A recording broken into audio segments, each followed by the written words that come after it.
Olá pessoal, estamos de volta aqui, dessa vez com slides e não com o console da AWS, para a gente falar de Permission Boundary.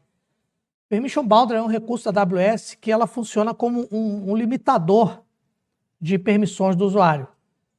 E nós vamos ver como é que funciona isso aqui em detalhe. Bom, a primeira característica do Permission Boundary é que ele delimita o limite máximo de atuação do usuário. Se você tem um usuário IAM e você concedeu a ele permissões, o que é muito comum, essas permissões aí, elas levam o usuário até um certo nível de atuação. O que a Permission Boundary faz é colocar um limite no limite. Ou seja, você já delimitou até onde o usuário pode ir, ou você espera que o administrador de permissões esteja concedendo os limites que você considera adequados, mas você quer garantir que ninguém vai passar daquele limite que você considera seguro. Então aí você usa o Permission Boundary. Também é importante observar que o Permission Boundary ele se sobrepõe às permissões que são aplicadas. Então isso significa o seguinte: não adianta você dizer que conceder permissões à vontade para o usuário. Por exemplo, quem tá administrando as permissões no IAM, conceder milhões de permissões, se a Permission Boundary ela é restritiva. Ela vai se sobrepor às permissões que forem concedidas. Um detalhe importante também é que a Permission Boundary não concede permissões, ela só limita. Você deve conceder utilizando os recursos que você aprendeu nas últimas aulas, que são você definir policies diretamente, ou você colocar policies em grupos e vincular o usuário num grupo e por aí vai. A Permission Boundary ela é para limitar, ela não concede. Bom, ela tem, como tudo, né? Se não for bem aplicada, ela tem brecha de segurança. Então vamos ver essas brechas de segurança um pouco mais adiante e falar como é que a gente pode cuidar de prevenir cada uma delas. A gente vai ver exatamente como evitar a prevalência dessas brechas de segurança, como é que um usuário pode se beneficiar dessas brechas de segurança para poder alcançar permissões que não seriam esperadas que ele tivesse. Aqui tem uma figura ilustrando como é o funcionamento do Permission Boundary. Esse retângulo verde claro que você está vendo aí são as permissões que o usuário conquistou através da concessão por várias formas. Ou ele teve policies atreladas diretamente a ele, ou foram copiadas policies de outro usuário, ou então ele participa de um grupo que tem policies específicas que acabam concedendo a ele essas permissões que estão aí. Então as permissões elas estão ilustradas na forma desses triângulozinhos vermelhos. Ok. Então, considerando que todos os triângulos vermelhos estão dentro do retângulo verde claro, é de se entender, a gente supõe que o usuário tenha realmente todas essas permissões, e ele de fato tem. Estão atreladas ao perfil dele todas essas permissões. Mas como existe uma boundary, uma permission boundary, que é representada por esse círculo verde escuro, ela vai se sobrepor à amplitude do retângulo verde claro, que é o retângulo representando as permissões que foram concedidas ao usuário. Ela vai se sobrepor dizendo o seguinte: embora todas essas permissões aí possam ter sido concedidas ao usuário, ele se limita a utilizar essas que estão dentro do círculo verde escuro, que é a figura que representa a Permission Boundary. Então, a primeira característica importante da gente ver na Permission Boundary é a sobreposição. Ela é mandatária sobre as permissions que o usuário detém. É importante também a gente observar o seguinte: você concede um certo limite de atuação do usuário, por exemplo, num recurso. Ele pode, no S3, por exemplo, ele pode remover buckets, ele pode deletar um bucket. Então, supondo que você concedeu a ele acesso irrestrito, como super poderoso no S3, se você define uma permission boundary, essa permission boundary pode cobrir apenas parte daquelas permissões que você concedeu a ele. Essa parte que foi coberta do retângulo verde representa o quê? as permissions que o usuário detém e que estão cobertas pela permission boundary.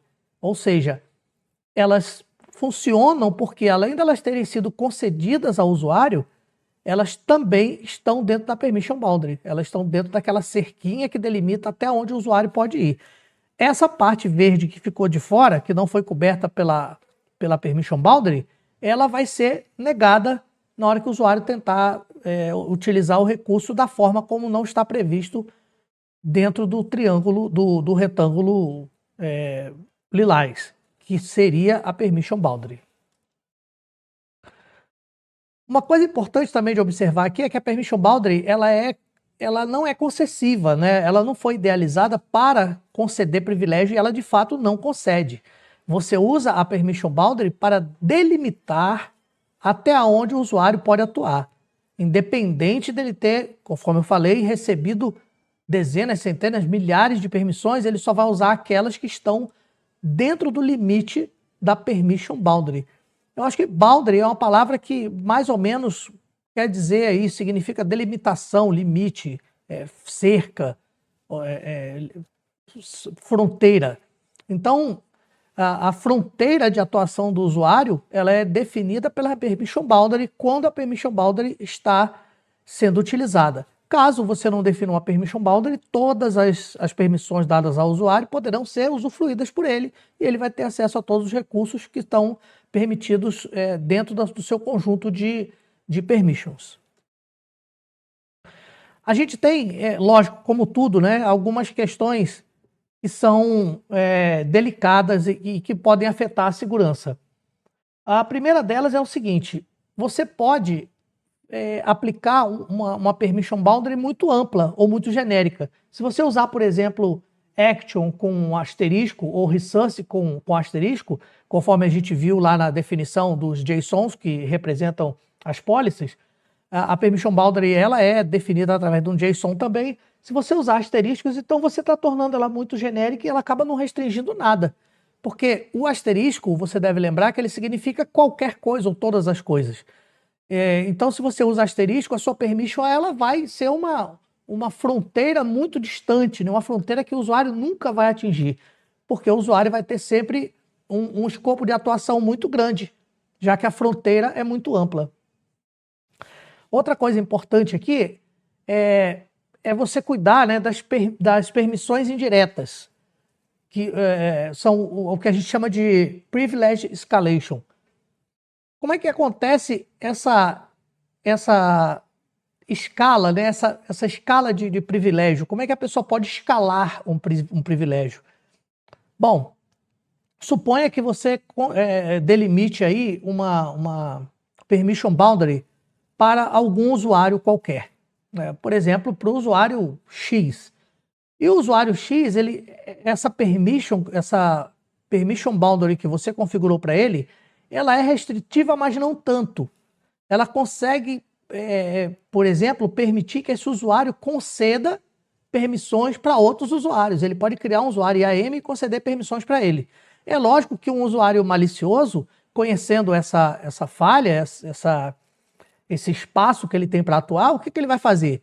Ele vai conceder privilégios maiores para os usuários que ele está criando, privilégios até maiores do que os dele próprio, e vai logar com este usuário para poder cumprir aí, desenvolver ações que o perfil dele não permite. Então, permissões indiretas são um fato. Elas podem ocorrer dependendo de como que você está utilizando as suas permission boundary. Isso é uma coisa para você se preocupar. Falha na aplicação da permission boundary. Como é que pode acontecer essa falha na aplicação? É comum você automatizar a criação de usuários através de aplicações que você mesmo desenvolve e que podem acessar a AWS. Por exemplo, você contrata um novo colaborador e esse colaborador vai ser cadastrado num sistema e esse sistema interage com a AWS para poder fazer a aplicação das regras de segurança da atuação do seu usuário. Nesse momento, no momento do desenvolvimento dessa rotina de automação do cadastro de novos funcionários, você pode esquecer de colocar ali a aplicação da permission boundary. Isso vai fazer com que o seu usuário novo seja criado sem a permission boundary. Ou seja, você foi muito cuidadoso, muito criterioso na hora de salvar lá os seus usuários IAM no console da AWS, ou via CLI, ou através mesmo de Terraform, mas quando você automatizou, você deu essa vacilada e esqueceu de colocar lá o Permission Boundary. Esse cara já vai crescer super poderoso. Então ele pode receber privilégios de alguém e esse privilégio dele vai ser utilizado até por essa outra pessoa que concedeu. Uma outra brecha de segurança é a confusão conceitual que pode acontecer entre as boundaries e as policies normais. Uma policy normal, ela tem o poder de conceder aos usuários permissões. Então, para que ela é utilizada? Ela é utilizada para dizer o que o usuário pode fazer. Tudo que o usuário pode fazer. A boundary, a permission boundary, conforme a gente acabou de observar ali naquele diagramazinho, ela é o limite do que ele pode fazer apesar das permissions normais. Então, não importa se o cara ele recebeu permissão de Superman aqui. Se ele tiver uma permission boundary restritiva, super restritiva, ele vai ficar preso ali, ele vai ficar limitado dentro da permission boundary. Isso faz a gente desconsiderar completamente as permissões que foram concedidas e que estão fora da permission. Lembra-se do retângulo com o círculo verde? Vou voltar aqui para você poder lembrar. Olha aí. Aqui a gente vê um usuário cujas permissões estão exemplificadas aqui nesse retângulo verde claro e a boundary permission ou permission boundary está aqui representada por esse círculo verde escuro. Esse círculo verde escuro abrange apenas algumas das permissões dadas ao usuário. Então ele vai se limitar a isso que está aqui, ele vai se limitar ao que está dentro do círculo verde. A gente ainda colocou aqui dois triângulozinhos que são somente azuis, não são vermelhos, para mostrar para você o seguinte. O usuário ele não consegue realizar ações ou não consegue gozar de permissões que estão definidas dentro da permission boundary se elas não estiverem concedidas pelas permissions normais. A permission boundary, lembre-se, ela não concede, ela só limita. Então, se ele tem previsto na permission boundary dele permissões que não estão concedidas do lado de fora, como essas duas azulzinhas aqui, isso significa o quê? Significa que ele não vai poder desenvolver a ação prevista nessas duas permissões aqui, que são permissões dentro do permission boundary, mas elas não existem no conjunto de permissões do usuário. Então, voltando aqui.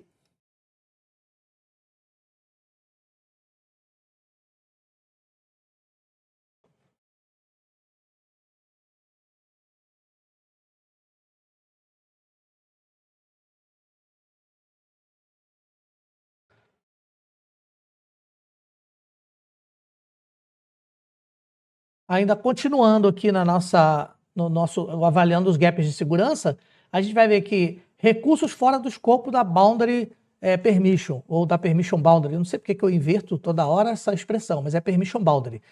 Recursos fora do escopo da permission boundary. Você definiu um conjunto de permissões para o usuário dentro da permission boundary e alguém, ou você mesmo, concedeu permissões para o usuário que são além do que está na permission boundary. É comum isso. Esse é exatamente o caso para o qual a permission boundary foi idealizada. O usuário tem um montão de permissões, mas você quer que ele esteja limitado só a um conjunto.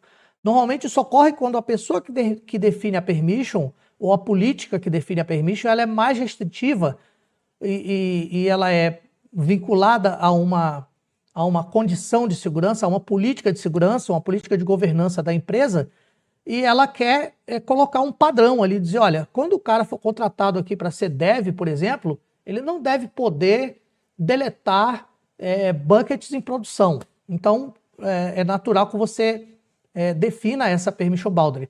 Mas alguém pode ter dado a ele o privilégio, sim, alguém com poder para conceder privilégios pode ter dado a ele o privilégio de, sim, deletar buckets em produção, mas a permission boundary vai limitar isso aí. Então, se você esquece de colocar um recurso dentro da permission boundary, você está permitindo que esse recurso seja utilizado com base nas permissões que o usuário tem. Outra questão bem delicada aqui é a permissão para alterar ou remover boundaries.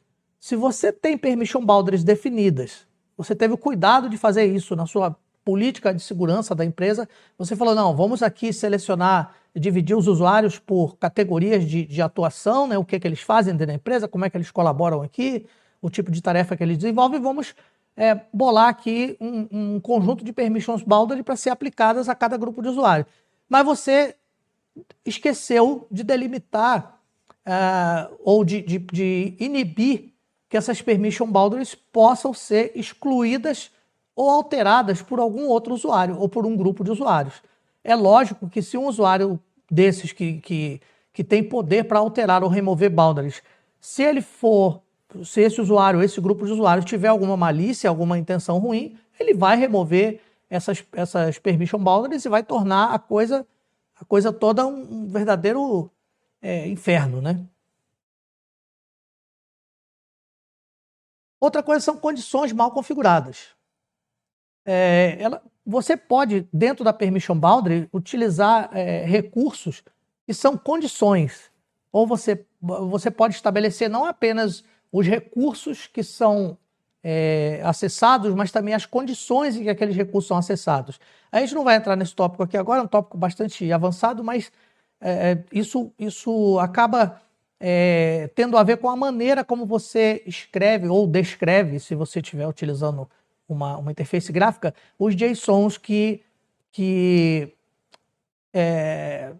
concentram ali as permission boundaries. Não vamos esquecer que toda essa questão de permissões, elas acabam sendo um JSON que é enviado por uma API na forma de um post. É assim que a AWS funciona.